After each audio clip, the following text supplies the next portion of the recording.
Shorts ഇട്ട പെൺകുട്ടികൾ എല്ലാ അമ്മമാരുടെയും നെഞ്ചിടിപ്പാണ്, പ്രത്യേകിച്ച് മലയാളി ഗ്രാമങ്ങളിൽ.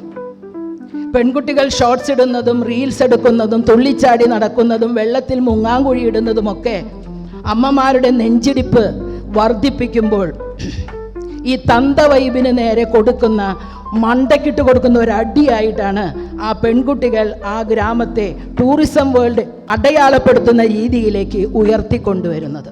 ഇങ്ങനെയുള്ള കഥകളിലൂടെ ആദ്യത്തെ പുസ്തകം പുരോഗമിക്കുമ്പോൾ എന്താണ് സതി എന്ന് പറയുന്ന കഥാകാരൻ അവിടെ ചെയ്തത്? അദ്ദേഹത്തെ ഞാനൊരു സാഹിത്യകാരൻ എന്നതിനേക്കാൾ ഉപരിയായിട്ട് ഒരു സാമൂഹ്യ ശാസ്ത്രജ്ഞൻ, താൻ ജീവിച്ചിരിക്കുന്ന കാലഘട്ടത്തിന് നേരെ തുറന്നു പിടിച്ച ഒരു കണ്ണാടിയിലെ പ്രതിബിംബങ്ങളാണ് അതിലെ ഓരോ കഥകളും.